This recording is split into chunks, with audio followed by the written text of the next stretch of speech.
Good morning student. आज का जो हमारा चैप्टर रहेगा ड्रेनेज सिस्टम ऑफ इंडिया या भारत का अपवा तंत्र। अपवा तंत्र क्या होता है और इससे रिलेटेड कौन कौन सी मुख्य बातें हैं ये आज हम जानने की कोशिश करेंगे।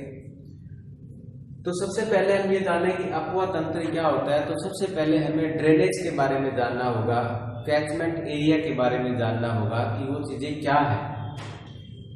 सपोज कोई नदी का ओरिजिन होता है माउंटेन एरिया के अंदर, यहां से ऐसे सबसे पहले वो एक छोटी छोटी गलीज के अंदर इसका ओरिजिन होता है। इसको हम बोलते हैं छोटी स्ट्रीम्स। क्या बोलते हैं?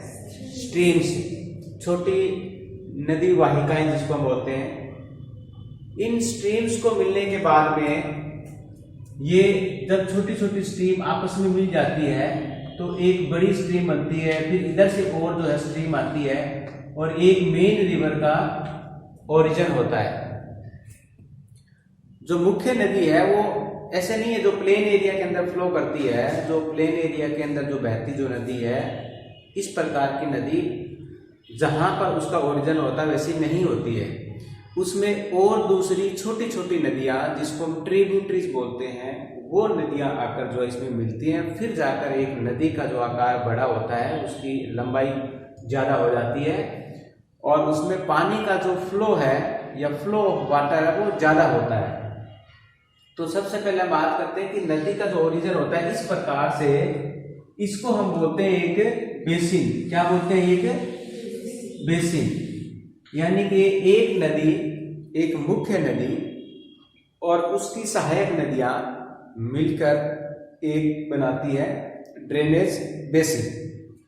जैसे कि Ganga drainage basin, Brahmaputra basin और सिंधु नदी बेसिन। इसको आप अपवा तंत्र भी बोल सकते हैं। तो सबसे पहले होता है हमारा एक जो है अपवा, यानी कि ड्रेनेज। क्या होता है ड्रेनेज?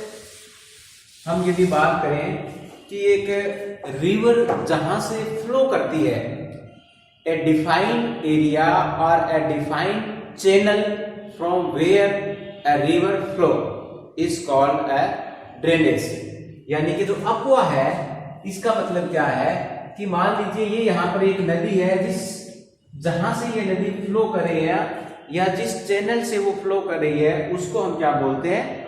अपवा।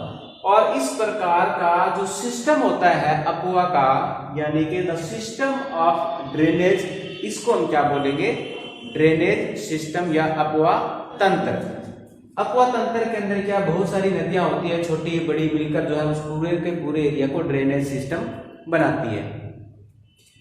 एक इसमें होता है catchment area. Catchment area, catchment area का मतलब क्या है कि जल ग्रहण क्षेत्र। इसको हिंदी में जल ग्रहण क्षेत्र होता है। मान लीजिए एक मुख्य नदी है, ये नदी जहां जहां से फ्लो कर रही है और जहां से इसके अंदर वाटर आ रहा है, इधर से भी वाटर आ रहा है इसके अंदर, इधर से भी आ रहा है, इधर से भी आ रहा है, इससे, तो इन सब को मिलाकर जहां से एक मुख्य नदी और उसकी सहायक नदियां जहां से पानी को ग्रहण कर रही है, कैच कर रही है, उसको हम बोलते हैं कैचमेंट एरिया। एक नदी का कैचमेंट एरिया दूसरे नदी से अलग हो सकता है, क्योंकि यहां से इस नदी का जो पानी है वो इधर में फ्लो कर रहा है। अगर यदि कोई दूसरी नदी यहां पर ओरिजिन हो रही है और उसका फ्लो इधर कर रहा है, मतलब ये जो बीच में एक लाइन होगी इसको हम बोलेंगे वाटर साइड एरिया। क्या बोलेंगे? Water side area. Water side area क्या होता है? मान लीजिए ये एक बीच में एक कोई पहाड़ी एरिया है या एक ऊपर उठा हुआ भाग है, कोई पहाड़ की चोटी हो सकती है या कुछ भी हो सकता है। तो यहां पर जिस नदी का ओरिजिन होगा वो तो इधर में फ्लो करेगी, इस साइड के अंदर इधर में फ्लो करेगी, और यहां पर होगा इस ढाल के अंदर वो क्या करेगी? इस डायरेक्शन में फ्लो करेगी। इसका मतलब है कि ये जो नदियां हैं वो किसी दूसरी नदी का पार्ट होगी और ये जो स्ट्रीम्स यानी कि ट्रिब्यूटरी ये किसी और नदी का पार्ट होगी। तो बीच के अंदर ये जो उठा हुआ भाग है जो दो ड्रेनेज सिस्टम को अलग करता है उसको हम बोलते हैं वाटर शेड या जल संभर। क्या बोलते हैं इसको? वाटर शेड या इसको हिंदी में जल संभर। जल संभर क्या होता है कि धरातल का ऐसा ऊपर उठा हुआ भाग होता है जो दो ड्रेनेज सिस्टम को डिवाइड करता है। यदि हम इंडिया में बात करें, इंडिया की, तो वहां पर क्या है कि दिल्ली की जो रिच अरावली की पहाड़ियां और जो वेस्टर्न घाट है ये गंगा ब्रह्मपुत्र ड्रेनेज सिस्टम और सिंधु नदी के ड्रेनेज सिस्टम को अलग करती है, यानी कि वाटर शेड का कार्य करती है। अब हम इसमें चलते हैं कि अलग अलग जो नदियां जो है वो अलग अलग पैटर्न्स बनाती है। पैटर्न एक्चुअली में क्या होता है?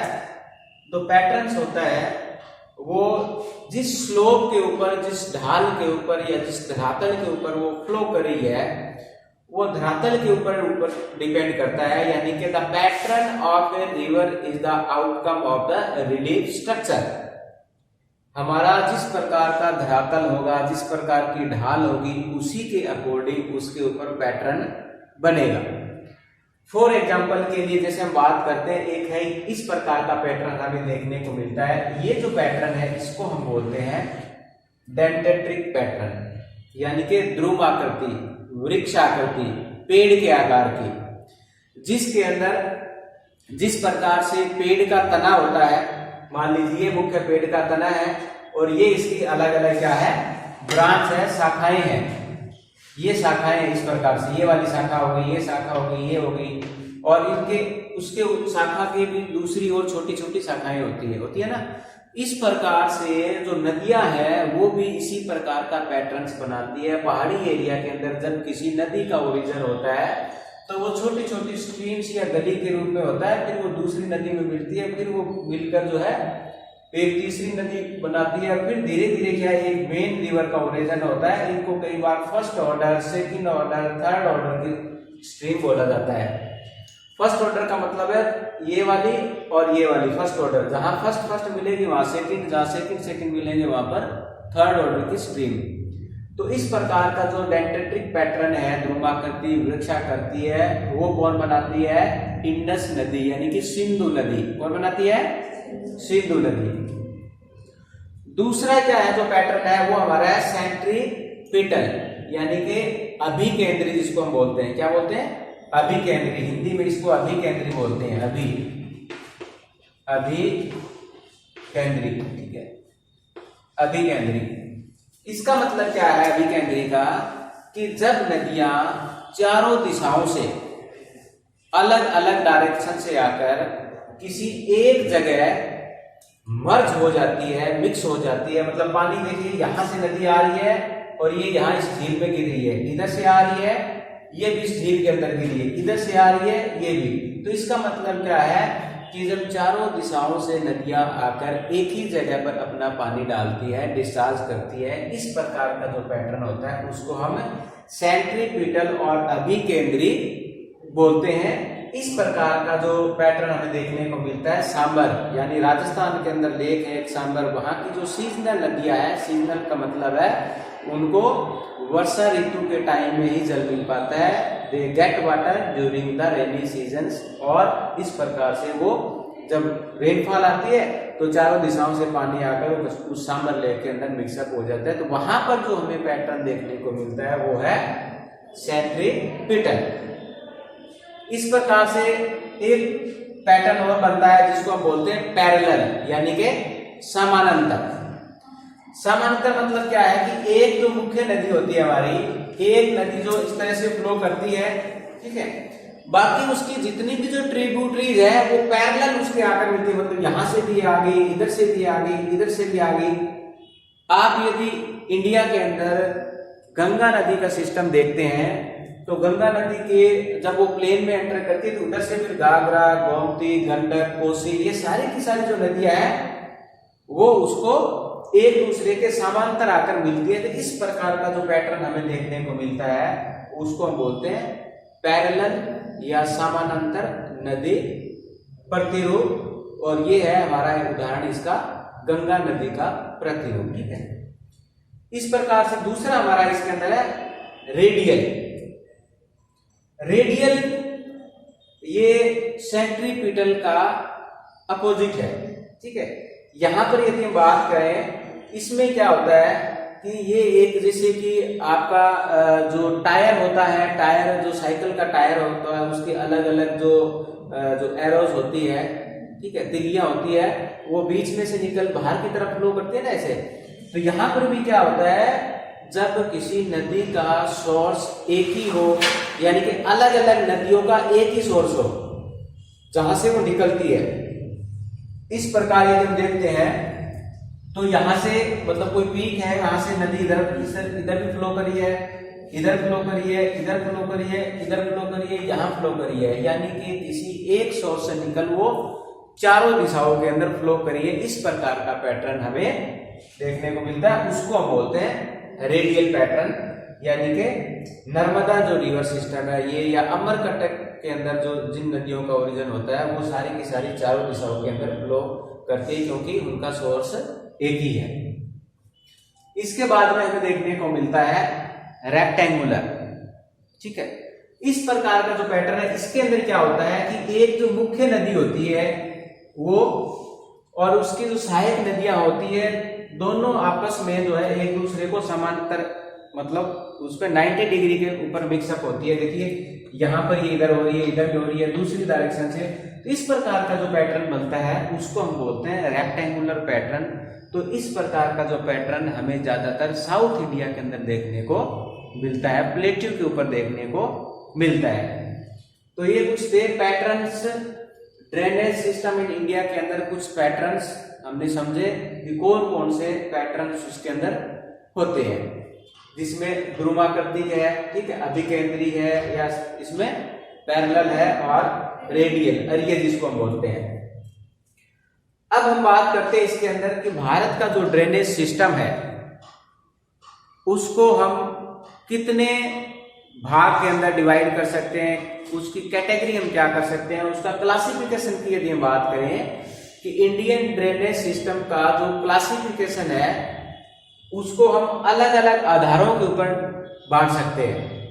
सबसे पहले यदि बात करें क्लासिफिकेशन के इसके अंदर कि इंडिया का जो क्लासिफिकेशन है या इंडियन ड्रेनेज सिस्टम का जो क्लासिफिकेशन है उसको हम अलग अलग आधारों पर यदि बांटने की कोशिश करें तो हमारे पास जो पहला जो रहेगा उसके अंदर होता है डिस्चार्ज ऑफ वाटर।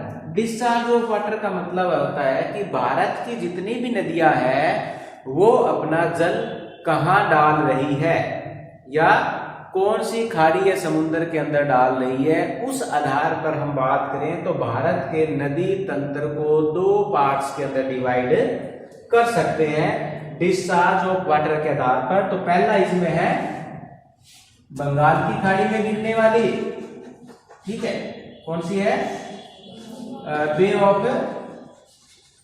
बंगाल, और दूसरा हमारा होगा अरब सी, ठीक है,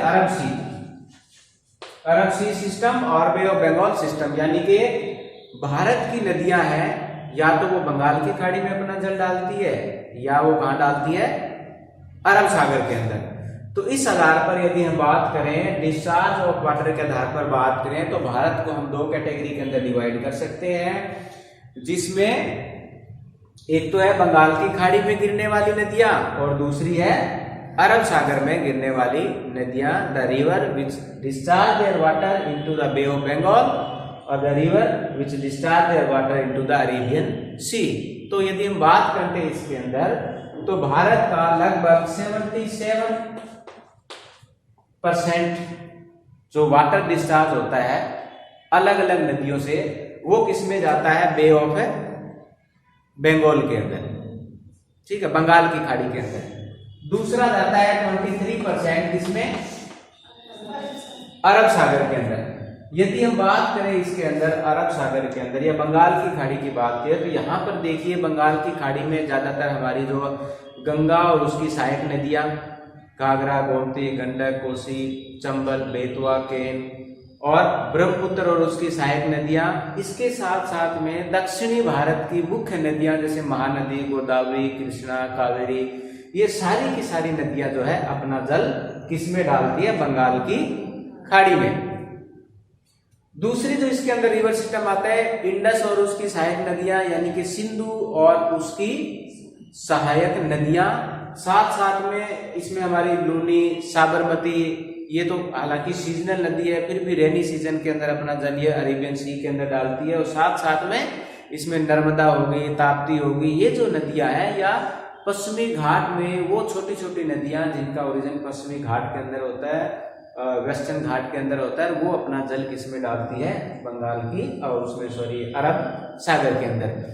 तो on the basis of the discharge of water, यानी पानी को कहाँ डालना है, किस समुद्र या बंगाल की कौन सी खाड़ी में डालना है, उसके आधार पर भारत के रिवर सिस्टम को हम दो आधारों पर बांट सकते हैं। पहला है बंगाल की खाड़ी में गिरने वाली नदियां और दूसरी है अरब सागर में गिरने वाली नदियां। बंगाल की खाड़ी में गिरने वाली 70% अपना जल उसी में डालती है, बंगाल की खाड़ी में, और अरब सागर वाली जो है वो 23%।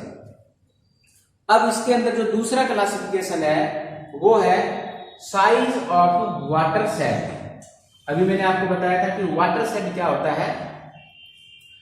यदि हम साइज ऑफ वाटर शेड की बात करें, जल संभर की बात करें, तो उस आधार पर भारत की नदियों को 3 कैटेगरी के अंदर डिवाइड किया जा सकता है। तो सबसे पहले इसके अंदर जो हम बात करें, एक है मेन रिवर सिस्टम, यानी कि मुख्य नदी बेसिन।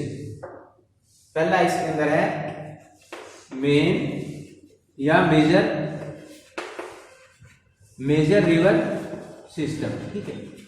मुख्य नदी बेसिन, रिवर बेसिन,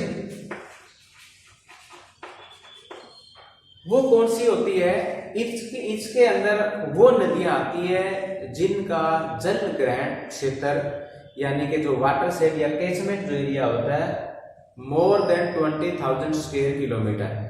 कितना होता है? 20,000 स्क्वायर किलोमीटर का जो एरिया होता है, ठीक है, यानी कि वर्ग किलोमीटर से अधिक होता है, उसको हम मुख्य नदी बेसिन के अंदर बांटते हैं। इस प्रकार भारत के अंदर क्या है? 14 मुख्य नदी बेसिन है, जिसमें बड़ी बड़ी नदियां आती है, गंगा, ब्रह्मपुत्र, गोदावरी, कृष्णा, कावेरी, इस प्रकार की जो नदियां आती हैं वो सारी की सारी इसके अंतर्गत आती है। यानी कि इस प्रकार की जो नदियां होती है उसका मतलब क्या है कि जिनका 20,000 स्क्वायर किलोमीटर से ज्यादा इसका क्या हो? वाटर शेड हो, यानी कि कम से कम उसका इस जो एरिया को कवर करेगी उसका एरिया 20,000 स्क्वायर किलोमीटर से यदि ज्यादा है, उसका कैचमेंट एरिया, उसका रिवर सिस्टम, उसका बेसिन, तो उसको हम बोलते हैं मेजर रिवर बेसिन, ठीक है। दूसरा होता है इसके अंदर हमारा स्मॉल, यानी कि मीडियम। दूसरा जो हमारा इसके अंदर है मीडियम रिवर बेसिन। मीडियम यानी कि मध्यम हमारा जो नदी बेसिन है उसके अंतर्गत क्या आता है? 2,000 से लेकर 20,000 स्क्वायर किलोमीटर का जो रिवर बेसिन आता है उसको हम क्या बोलते हैं? Medium river basin. यानी कि वो नदियां जिनका वाटर शेड एरिया, जल संभर एरिया 2,000 से लेकर 20,000 तक का जो जितने एरिया को, यानी कि स्क्वायर किलोमीटर को वो कवर करती है, उसको हम बोलते हैं मीडियम रिवर सिस्टम। इस प्रकार के भारत के अंदर लगभग जो है 44 रिवर बेसिन है। कितने हैं कुल? इसके अंदर कितने हैं? 44 रिवर बेसिन इसके अंदर आते हैं, ठीक है। थर्ड इसके अंदर जो आता है स्मॉल रिवर बेसिन। क्या आता है? स्मॉल रिवर बेसिन, ठीक है, यानी कि लघु आकार के। इसमें कौन से आते हैं? Below 2,000 square kilometre of water shade area, ठीक है। इसमें क्या आते हैं? बिलो 2000 यानी कि जिसका 2000 स्क्वायर किलोमीटर से कम का जो वाटर साइड जो एरिया है, कैचमेंट एरिया है, उसको हम किस में रखते हैं, इसके अंदर रखते हैं स्मॉल रिवर बेसिन, जिसका एरिया 2000 से कम आता है। तो यानी कि साइज ऑफ वाटर सेट की यदि हम बात करें तो भारत के नदी तंत्रों को हम मुख्य रूप से 3 कैटेगरी के अंदर डिवाइड कर सकते हैं। On the basis of the watershed the major river system of India can be divided into 3 categories. First is the major river system between the above 20,000 square kilometer of their catchment area or watershed. The number 2 is medium river system between 2,000 to 20,000 of square kilometer of watershed area, and the third is small basin which is under 2,000 of square kilometer of basin और their catchment area। तो इस प्रकार से हम भारत के नदी तंत्र को 3 कैटेगरी के अंदर डिवाइड कर सकते हैं on the basis of size of water set. तीसरी इसके अंदर जो है हमारा, इसके अंदर नेचर ऑफ ओरिजिन। थर्ड इसके अंदर कैटेगरी आती है नेचर ऑफ ओरिजिन। तीसरा यदि हम पॉइंट डिस्कस करें तो nature of origin. Nature of origin का मतलब है कि नदियों का उद्भव कहां से हो रहा है, from where they are originated, कहां से उनका ओरिजिन हो रहा है, कहां उनका जन्म हो रहा है। यदि इस आधार पर हम बात करें तो भारत की जो नदियां हैं उनका जन्म जो है 2 पार्ट्स के अंदर हो रहा है। पहला इसके अंदर आता है हिमालय, क्या आता है, हिमालयन रिवर सिस्टम, क्या आता है, हिमालयन रिवर सिस्टम। और दूसरा आता है पेनिनसुलर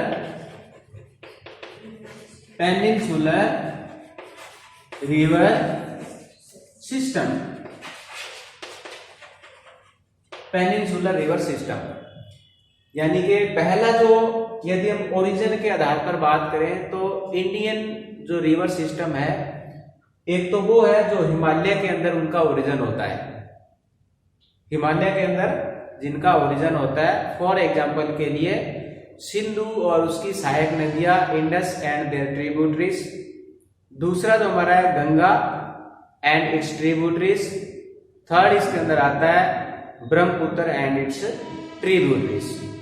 इसके साथ साथ में दूसरा जो हमारा पार्ट आता है वो पेनिनसुलर रिवर सिस्टम, यानी कि ऐसी नदियां जिनका जो ओरिजिन है वो प्रायद्वीपीय पठार के अंदर हुआ है।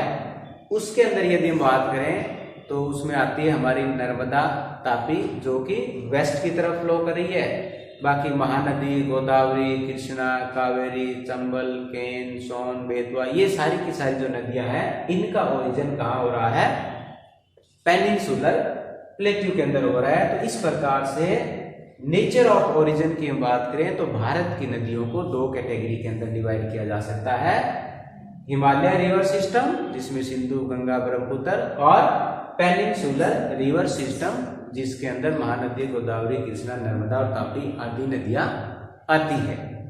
ठीक है, तो आज का हमारा ये जो है चैप्टर हम यही अभी फिनिश करने वाले हैं। तो आज हमने जो पढ़ा उसके अंदर हमने देखा इंडियन रिवर सिस्टम के पैटर्न्स और उनका क्लासिफिकेशन अलग अलग आधारों पर। तो आई होप आप लोगों को ये चैप्टर समझ में आया होगा।